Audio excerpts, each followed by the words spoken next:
মানুষ তার স্বপ্নের মতো বড়। If you can dream it you can make it. আপনি স্বপ্ন দেখতে পারেন তাহলে আপনি এটা করবেন। আপনি ঈগলের মতো হন, মানে আপনি আকাশে উড়ে বেড়াচ্ছেন, এরকম টাইপের আপনার নিজকে আপনি তৈরি করুন, যে আপনি অনেক বড় স্বপ্ন দেখছেন, অনেক বড় কিছু আপনি করবেন। এভাবে আপনাদের নিজদেরকে আপনাদের তৈরি করা দরকার। গন্তব্যে পৌঁছার মূল উদ্দেশ্য হচ্ছে যে আপনি আসলে কি ইম্প্যাক্ট সমাজে রেখে দিতে চাচ্ছেন, কি লিগাসি আপনি রাখতে চাচ্ছেন। এই লিগাসিটা আপনাকে এখনই মেনটেন করতে হবে, এখনই আপনাকে ঠিক করতে হবে যে আপনি কি লিগাসি মেনটেন করতে চাচ্ছেন।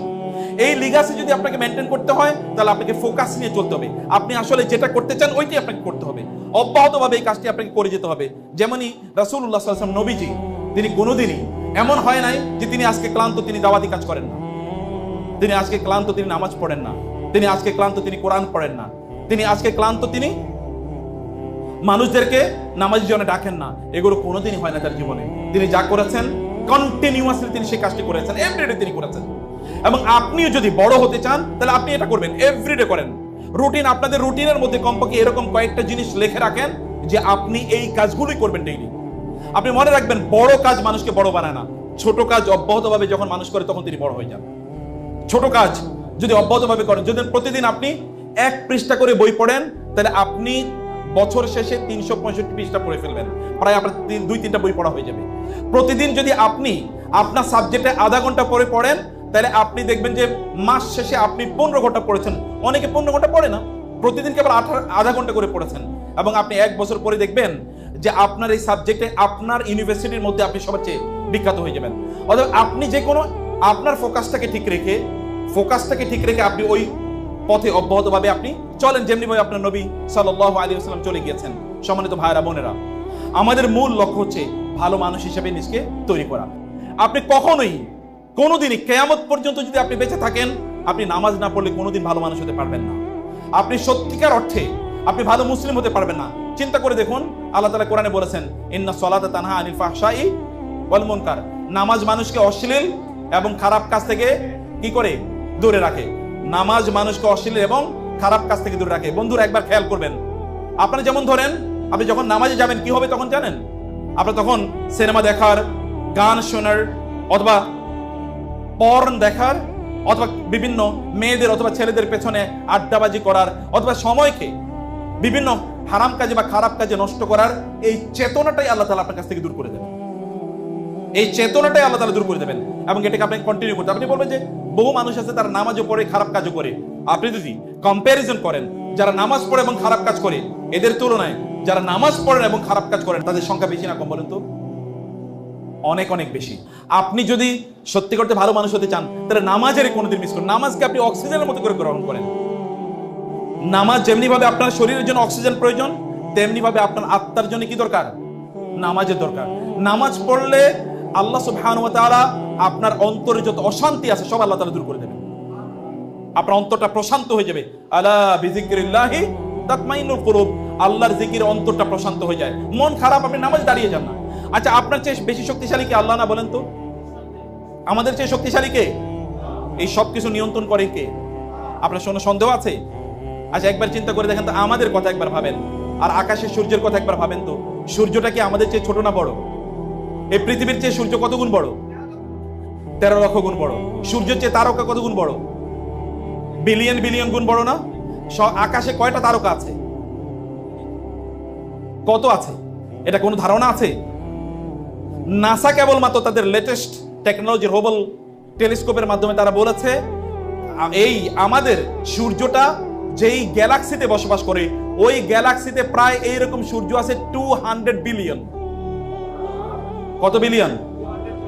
আর আমাদের গ্যালাক্সিটা যে ইউনিভার্সে আছে, ওই ইউনিভার্সে প্রায় 100 বিলিয়ন গ্যালাক্সি আছে।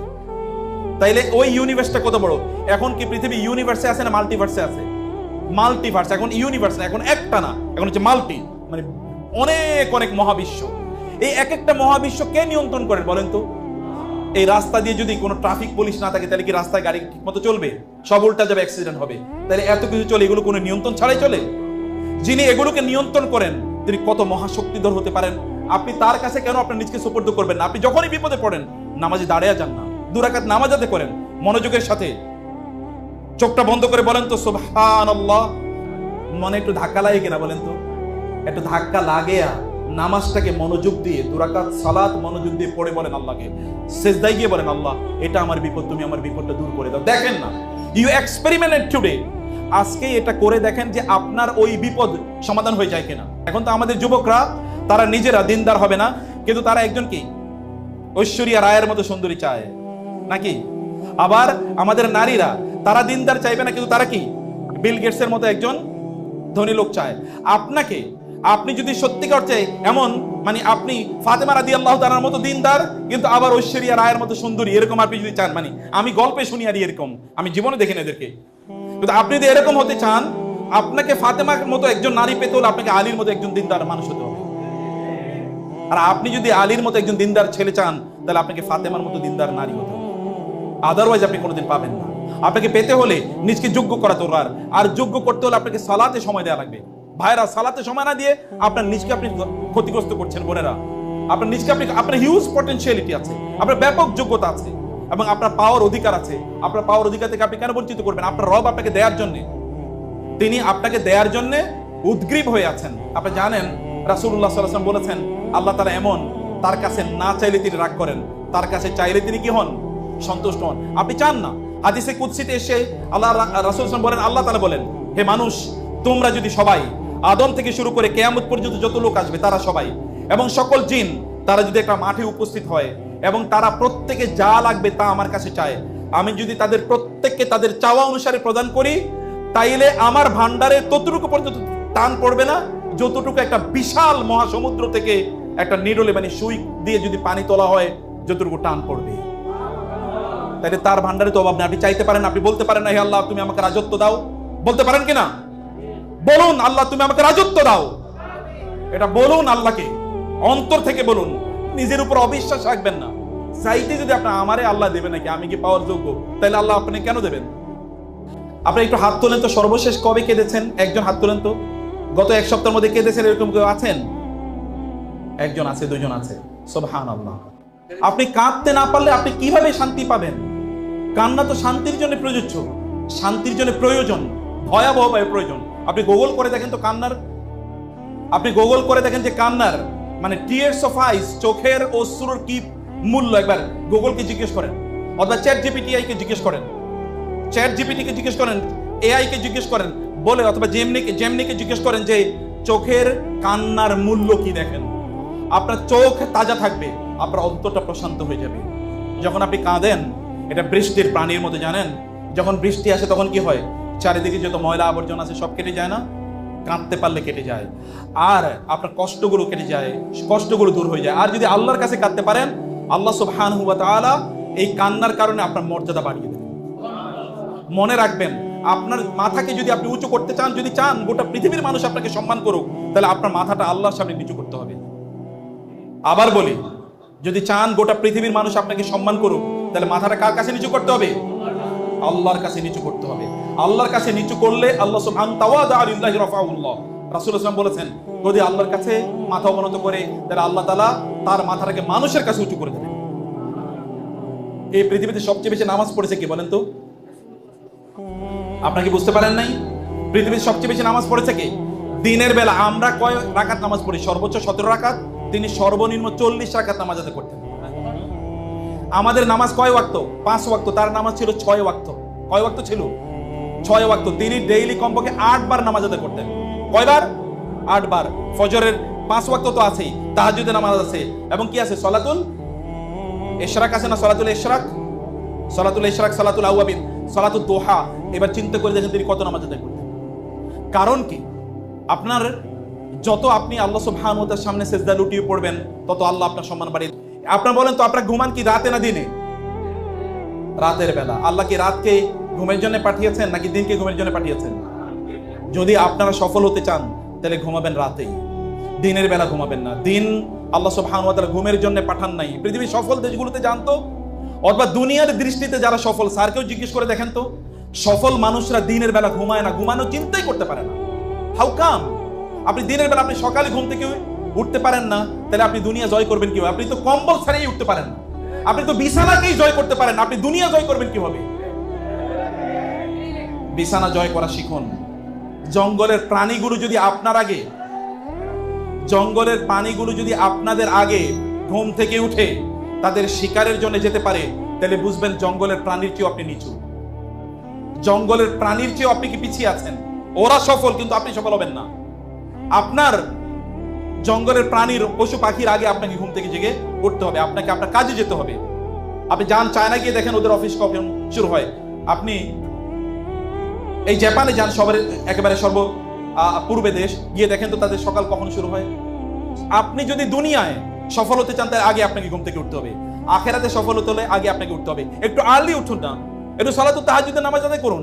তাহাজ্জুদ যদি আপনি আদায় না করেন তাহলে কোনোদিন আপনি ঈমানের ফিল পাবেন না। রাতের ইবাদত না করলে কোনোদিন ফিল পাবেন না। আপনার নিজকে কেন আপনি সুখ থেকে বঞ্চিত করবেন? ফেক সুখের পেছনে ঘুরে লাভ নাই। কম্পিউটার গেমসে কেন আপনি সময় দেবেন?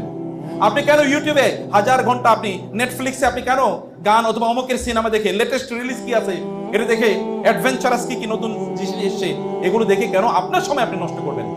আপনার অনেক বড় হওয়ার অধিকার আছে, যোগ্যতা আছে, ক্ষমতা আছে, এবং আল্লাহ তাআলা আপনাকে এই পটেনশিয়াল দিয়ে তৈরি করেছেন। অতএব সময় যদি কাটান তাহলে প্রোডাক্টিভলি কাটান, সেটা আপনার নিজের কল্যাণে কাটান। আপনার রাসূল যেমন ভাবে কেটেছেন। আপনার কয় ঘন্টা ঘুমান? এখানে একটু হাত তুলে বলেন তো, কেউ একজন কয় ঘন্টা ঘুমান? কত ঘন্টা ঘুমান? যিনি 8 ঘন্টা ঘুমান তিনি দুনিয়াও আগাইতে পারবেন, আখিরাতও আগাইতে পারবেন। 7 ঘন্টা, 9 ঘন্টা কেউ কেউ ঘুমায়, সুবহানাল্লাহ। তাহলে জীবনের প্রায় 3 ভাগের 2 ভাগ ঘুমিয়ে কাটিয়ে দিচ্ছে। ছোটবেলা ঘুমাইছে, এরপরে বৃদ্ধ হলেও ঘুমাবে, আর মধ্যখানে 9 ঘন্টা ঘুমাচ্ছে। আপনাদেরকে কেউ যদি বলে থাকে 8 ঘন্টা ঘুমাতে হবে, তারা আপনাদেরকে মিস ইনফরমেশন দিয়েছে। রাসূলুল্লাহ সাল্লাল্লাহু আলাইহি ওয়াসাল্লাম পৃথিবীতে শ্রেষ্ঠতম एग्जांपल না? তিনি 4 ঘন্টা থেকে 4.5 ঘন্টা থেকে 5 ঘন্টার উপর কোনোদিন ঘুমান নাই। I challenge you. এবং এখনো যারা আপনি স্যার থেকে জিজ্ঞেস করেন তো কয় ঘন্টা ঘুমায়? এই যে 4 ঘন্টা ঘুমায়, যে দেখেন 4 ঘন্টা ঘুমায়। এবার প্রিন্সিপাল স্যারকে জিজ্ঞেস করেন কয় ঘন্টা ঘুমায়। স্যাররা তো এখানেই, যে এখানে তো মানে উপস্থিত আছেন, তো স্যাররা তো ইউনিভার্সিটিতে চলে আসেন, দিনের বেলা তো আর ঘুমানোর সময় পান না।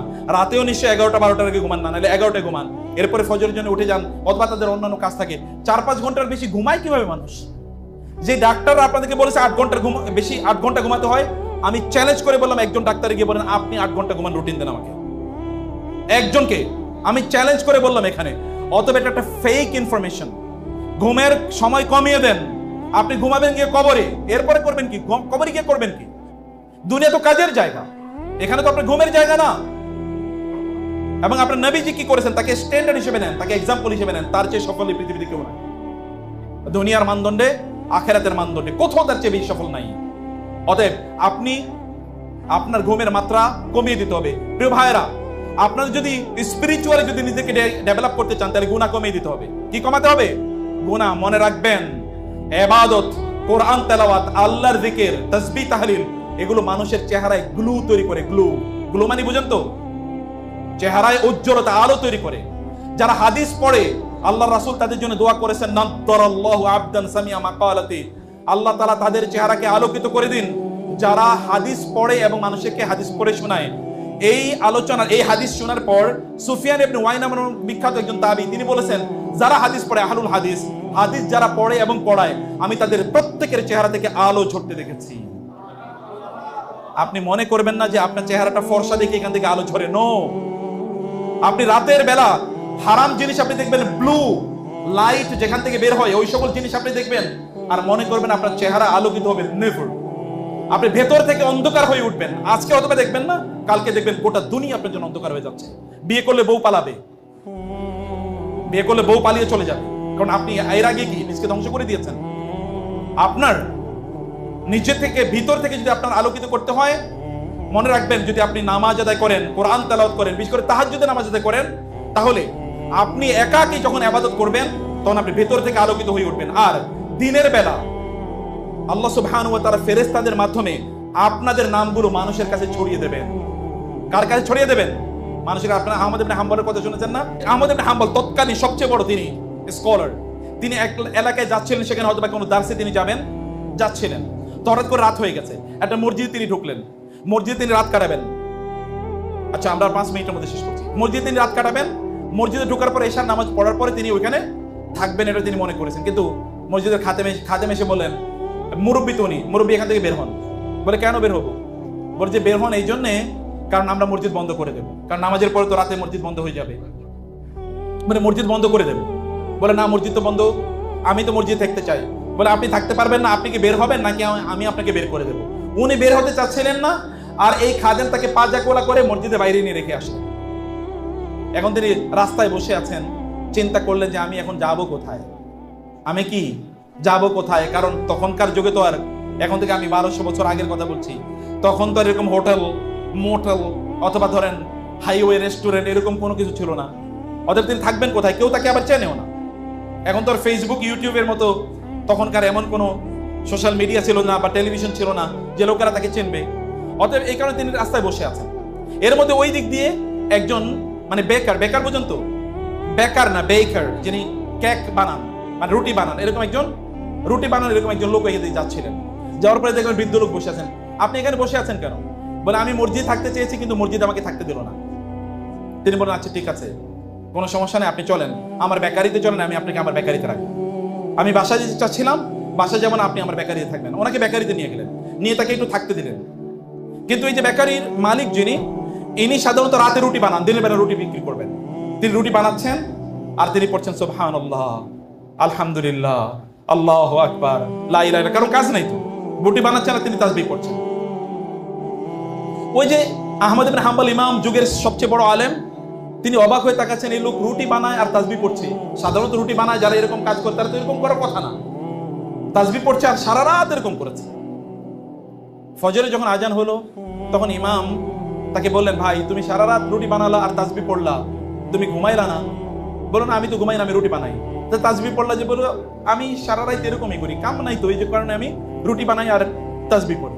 বলে তাহলে তো মাশাআল্লাহ, তুমি তো অনেক আল্লাহওয়ালা মানুষ, তাহলে আল্লাহ তাআলা তো তোমাকে অনেক ভালোবাসেন, তোমার যা মনে চায় তুমি আল্লাহকে বললো তো আল্লাহ তাআলা তোমাকে দিয়ে দেন। ওনার একটু ইচ্ছা যে উনি তার একটু বলবে আমার জন্য দোয়া করবে, এমন ইচ্ছা। বলে হ্যাঁ, আমি আল্লাহর কাছে যা চাই আমি তাই পাই, আমার খুব সুখ, কোনো সমস্যা নাই। কিন্তু একটা জিনিস এখনো আমি পাই না, আমি আল্লাহর কাছে অনেক চাইছি। বলে কি? বলে আমি আল্লাহর কাছে বলছি, আল্লাহ এই যুগের সবচেয়ে বড় আলেম আহমদ ইবনে হাম্বলের দেখতে চাই, আমি কেবল আল্লাহর কাছে এই দোয়া করতেছি, কিন্তু এখনো পাই না এটা। তিনি তারা জড়িয়ে ধরে বলেন, ভাই আমি তো আহমদ ইবনে হাম্বল, দেখো না আল্লাহ তাআলা আমার পা ধরে তোমার রুটির দোকানে আমার টাইনা নিয়ে এসে আমার নামে আহমদ ইবনে হাম্বল। যখন আপনি রাতের অন্ধকারে আল্লাহকে বলবেন, দিনের আলোর মধ্যে আল্লাহ সুবহানাহু ওয়া তাআলা মানুষের কাছে আপনার নামগুলো ছড়িয়ে দেবেন। উনি তো জানেন না, উনি তাকে চেনেন না, কিন্তু তিনি মনে চেয়েছেন, আল্লাহ তাআলা তাকে এটা প্রদান করেছেন। আপনারা কেন আপনাদের নিজেদেরকে এই সুখ থেকে বঞ্চিত করবেন? হারামের দিকে যাবেন না, এটা আপনার চেহারাকে অন্ধকারাচ্ছন্ন করে দেবে, গোটা জীবনকে অন্ধকারাচ্ছন্ন করে দেবে। আপনি জানেন তো গান শুনে অন্তরে নেফাকি তৈরি হয়, তখন ইবাদতের স্বাদ পাবেন না। কোরআন তেলাওয়াত শুনে আপনি মজা পাবেন না। কোরআন তেলাওয়াত শুনে কেঁদেছেন কবে বলেন? আপনারা এখন দেখেন, এখনো ইউটিউবে আপনি সার্চ করেন, দেখবেন যে কোরআন তেলাওয়াত শুনে কাঁদা, এরকম দেখেন হাজার হাজার দৃশ্য। আপনার কি কোনোদিন এরকম কাঁদতে মনে চায় না কোরআন তেলাওয়াত শুনে? আপনার অন্তরে একটা ইম্প্যাক্ট তৈরি হোক, একটা ধাক্কা তৈরি হোক, আপনার ভালো লাগুক, এটাকে আপনি চান না? চাইতে হলে আপনাকে হারাম জীবন থেকে মুক্ত থাকতে হবে। আপনি এর মধ্যে প্রিয় বন্ধুরা যদি গুনাহ করে থাকেন, নো প্রবলেম, তওবা করুন, ইস্তেগফার করুন। তওবা ইস্তেগফার এটা ডিটারজেন্টের মতো, এটা সাবানের মতো। আপনার জামা কাপড়ে যদি কোনো ময়লা লেগে থাকে, সাবান দিয়ে ধুইলে যেমনি ভাবে এটা পরিচ্ছন্ন হয়ে যায়, তওবা এবং ইস্তেগফার করলে এভাবে আপনার গোটা জীবনটা পরিচ্ছন্ন হয়ে যাবে। একজন নারী তিনি জিনা করেছেন এবং একজন পুরুষ, দুজনই এরকম দুটো ঘটনা এবং দুটোই সহিহ বিশুদ্ধ ঘটনা। নারী রাসূলের কাছে আসলেন এবং বললেন, ইয়া রাসূলুল্লাহ, আমি জিনা করেছি, আপনি আমাকে শাস্তি দেন। আপনি জানেন জিনার শাস্তি কি? রাসূল বলেন, ঠিক আছে তোমার বাচ্চা হোক, তারপরে আসো। বাচ্চা হওয়ার পরে বলেন, ইয়া রাসূলুল্লাহ, আপনি আমাকে শাস্তি দেন। বলে না, ওকে দুধ খাওয়াই আসো, ও বড় হোক। দুধ খাওয়ানোর পরে তারপরে তার বাচ্চাকে নিয়ে তিনি এসে দেখালেন, ইয়া রাসূল, এই যে দেখেন বড় হয়ে গেছে, এখন আর ওর মায়ের দুধ খাওয়া লাগে না। রাসূল সাল্লাল্লাহু আলাইহি ওয়াসাল্লাম এবার তাকে শাস্তি প্রদান করলেন। ওমর রাদিয়াল্লাহু তাআলা বললেন, কি নির্লজ্জ মহিলা, এরকম একটা অপরাধ করলো। রাসূল বলেন, ওমর এবং অন্য সাহাবীদেরকে বলেন, নো, তার ব্যাপারে কোনো কিছু কথা বলা যাবে না। আল্লাহর কসম, তিনি এমন ভাবে তওবা করেছেন, তার এই তওবা যদি গোটা মানব জাতির মাঝে বন্টন করে দেয়া হয়, তাহলে মানব জাতির জন্য একটা তওবাই যথেষ্ট। কোয়ালিটি কি তওবার, কোয়ালিটি কি মানুষের জন্য, এই তওবাই যথেষ্ট। মুসা আলাইহিস সালাতু ওয়াস সালাম তিনি ইস্তেসকার নামাজ পড়লেন, গল্প আবার বলছি, ঘটনায় ইস্তেসকার তিনি নামাজ পড়েছেন। এরপরে ইস্তেসকার নামাজ পড়লে তো বৃষ্টি প্রার্থনা নামাজ, বৃষ্টি হবেই। মুসা নামাজ পড়েছেন, বৃষ্টি হবেই। তো বলা হলো যে আমার বৃষ্টি হচ্ছে না কেন, এরকম একটা মানে ইস্যু। বলো যে তোমার এখানে এমন একজন লোক আছে যে এমন একটা অপরাধ করেছে যে অপরাধের কারণে বৃষ্টি হচ্ছে না। মুসা আলাইহিস সালাম বললেন, এমন কে আছো যে এমন অপরাধ করেছো তোমার কারণে বৃষ্টি হয় নাই, তুমি এখান থেকে বের হয়ে যাও। আচ্ছা কেউ কি বের হবে? কি মনে হয় বের হলে তো এভরিওয়ান উইল স্পট এই লোকটাই খারাপ, এর কারণে হয়েছে, এরপরে ফেসবুক গরম হয়ে যাবে নাকি? লোকটা আর বের হলো না। কিছুক্ষণ পরে কি আধা ঘন্টা 10-15 মিনিট বা আধা ঘন্টা পরে জোর করে বৃষ্টি হয়েছে। মুসা ইসলাম বললেন, আল্লাহ ঘটনা তো বুঝলাম না, বৃষ্টি হলো না, এক লোক আছে এখানে এই কারণে, তো সেই লোক তো বের হয় না, তাহলে বৃষ্টি এখন কেন হলো? তখন তাকে জানানো হলো যেই লোকের ব্যাপারে বলেছি যে তার কারণে বৃষ্টি হয় না, এবার তার কারণে বৃষ্টি হয়েছে। বলে বলেন কি? বলে হ্যাঁ, তিনি এমন তওবা করেছেন যেই তওবার কারণে আল্লাহ এমন সন্তুষ্ট হয়েছেন যে তার এই তওবার কারণে আল্লাহ তাআলা এবার বৃষ্টি দিয়ে দিয়েছে। তওবা করুন, আপনি করবেন না কেন? আপনি করবেন না কেন? আপনি অন্যায় করলে, অপরাধ করলে আপনি আল্লাহকে বলুন, রাতের অন্ধকারে বলুন, দিনের আলোতে বলুন, আপনি বিড়বিড় করে বলুন আল্লাহকে। আল্লাহ সুবহানাহু ওয়া তাআলা আপনাকে একজন ভালো, একজন পবিত্র মানুষে পরিণত করে দেবেন। প্রিয় ভাইরা, আমি লাস্ট যেই পয়েন্টটি কেবল এটার মধ্যেই 1 মিনিট আপনাদেরকে বলে শেষ করে দিতে চাই। আমি আপনাদেরকে বলতে চাই যে আপনারা তো ছাত্র, তাই না? আপনারা ছাত্র, আপনাদের পড়াশোনা কিভাবে করছেন? আপনি ছাত্র, পড়ায় আপনার কতটুকু সময় কাটাচ্ছেন? ডেইলি কতটুকু সময় কাটান পড়ার জন্য? আপনি যদি ডেইলি, সালাফরা কি করেছেন? আব্দুল্লাহ ইবনে সাল্লাম রাদিয়াল্লাহু তাআলা রাসূলুল্লাহ সাহাবী, সময়টাকে 3 ভাগ করেছেন। 1 ভাগ পড়াশোনার জন্য, আরেক ভাগ ইবাদতের জন্য, আরেক ভাগ নিজের জন্য। এইভাবে তারা জগৎ শ্রেষ্ঠ হয়েছেন। আপনি কেন একজন আবু বকর হতে পারবেন না, যার ব্যাপারে রাসূল বলেছেন আরহাম উম্মতি বি উম্মতি আবু বকর, আমার উম্মার মধ্যে শ্রেষ্ঠতম রহমওয়ালা হলো আবু বকর। আপনি কেন একজন আবু উবাইদা ইবনে জাররাহের মতো হবেন না? আপনি বলেন তো, যদি এখন আপনাকে বলা হয় যে ফেরেশতারা আপনার এবার হিসাব নেবে, আপনি কেমন হবেন? আপনি একজন কেন মুসাব ইবনে উমাইর মতো হবেন না? এই মুসাব ইবনে উমাইর মক্কার সবচেয়ে সুদর্শন যুবক এবং মক্কার সবচেয়ে দামি জামা কাপড় যিনি পরতেন, কিন্তু তিনি ইসলামের প্রথম অ্যাম্বাসেডর হয়েছেন, তিনি সমাজের সবচেয়ে ভালো মানুষ হয়েছেন। তার জামা কাপড়গুলো বিদেশ থেকে কিনে নিয়ে আসা হতো, কিন্তু যখন তিনি উহুদের যুদ্ধে শাহাদাত বরণ করেন, তখন তার লাশ কাপড় দিয়ে ঢাকার জন্য কাপড় খুঁজে পাওয়া যাচ্ছিল না। একটা মাত্র কাপড় পাওয়া গেছে, এর যদি সামনের দিকে নেওয়া হয় তাহলে মাথা ঢেকে, পা ঢাকে না, পায়ের দিকে আনলে মাথা ঢাকে না, পা ঢেকে যায়। রাসূলুল্লাহ বললেন, এবার ইস্কির নামক এক ধরনের ঘাস, দুর্বা গাছের মতো, ওই ঘাস নিয়ে আসো, এটা দিয়ে তার পা ঢেকে দাও, বা তার মাথা কাপড় দিয়ে ঢাকো, পা এগুলো দিয়ে ঢেকে দাও।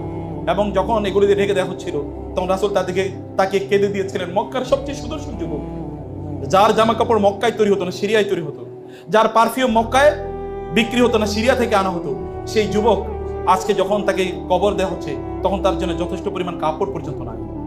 তার জন্য কাপড় নাই, হয়েছে কি হয়েছে? কিন্তু গোটা পৃথিবীর যুবকদের কাছে তিনি সেলিব্রিটি হয়ে গিয়েছেন। আপনি কেবলমাত্র ক্ষণিকের উত্তেজনা, ক্ষণিকের এনজয়মেন্ট, এন্টারটেনমেন্ট, ক্ষণিকের কেবল সেলিব্রিটি, এটা হয়ে লাভ কি? আপনি পার্মানেন্ট সেলিব্রিটি হন, যেন লোকের আপনাকে শ্রদ্ধা করে, আপনাকে সম্মান করে, আপনার নবীর চরিত্রের জন্য আপনারা লালন করতে পারেন। এখন আপনাকে প্রচুর পড়তে হবে, প্রচুর পড়ুন, ডেইলি পড়ুন, নতুন বই পড়ুন। হাজবি জাবি বই পড়বেন না, যেগুলো আপনাকে ক্ষণিকের আনন্দ দেবে কিন্তু আপনাকে সত্যিকার অর্থে মানুষ বানাবে না, আপনাকে ইনফ্লুয়েন্সিয়াল বানাবে না, সমাজের জন্য ইম্প্যাক্ট তৈরি করবে না। আপনি সমাজে ইম্প্যাক্ট তৈরি করতে হলে আপনাকে অবশ্যই, যদি আপনি সমাজে ইম্প্যাক্ট তৈরি করতে চান, তাহলে অবশ্যই আপনাকে মানুষের জন্য কাজ করার জন্য নিজেকে যোগ্য করে গড়ে তুলতে হবে। মানুষের জন্য কাজ করার জন্য আপনাকে অবশ্যই দেরি করবেন না। আমার মনে হয় যে স্যারদেরও এরকম আয়োজন করা দরকার, যে গণ বিয়ের আয়োজন করে দেওয়া দরকার। কি খুঁজেছে? হ্যাঁ, গণ বিয়ের আয়োজন করে দরকার, কিন্তু তার জন্য সঠিক বয়সে বিয়ে করেন। আপনি যখন বুড়া হয়ে যাবেন তখন বিয়ে করে লাভ কি? বুড়া হয়ে তো আর বিয়ে করে লাভ নাই। বিয়ের তো পার্টিকুলার একটা টাইম আছে, একটা বয়স আছে নাকি? এই বয়সে বিয়ে করুন, কিন্তু বিয়ে করার জন্য আপনার নিজেদেরকে আপনি যোগ্য করে গড়ে তুলুন, যোগ্য করে, নৈতিকভাবে যোগ্য করুন। আর আল্লাহকে বলুন, আল্লাহ আমি বিয়ে করতে চাই, তুমি আমার জন্য ব্যবস্থা করে দাও। ইনশাআল্লাহ নিজের নৈতিকতা, জ্ঞান, প্রজ্ঞা, চরিত্র এবং নিজের মধ্যে তাকওয়া তৈরি করা। প্রিয় ভাই, অন্ধকারে গুনার পথে চলা এটা খুবই সহজ, কিন্তু অন্ধকারে গুনাহ থেকে নিজেকে নিয়ন্ত্রণ রাখা এটা খুবই কঠিন। আর যারা অন্ধকারে মানুষের চোখের আড়ালে তাদের নিজেকে নিয়ন্ত্রণ করতে পারে, তারাই গোটা জীবন, তারা জীবনে সবচেয়ে সফল হয়, তারাই সবচেয়ে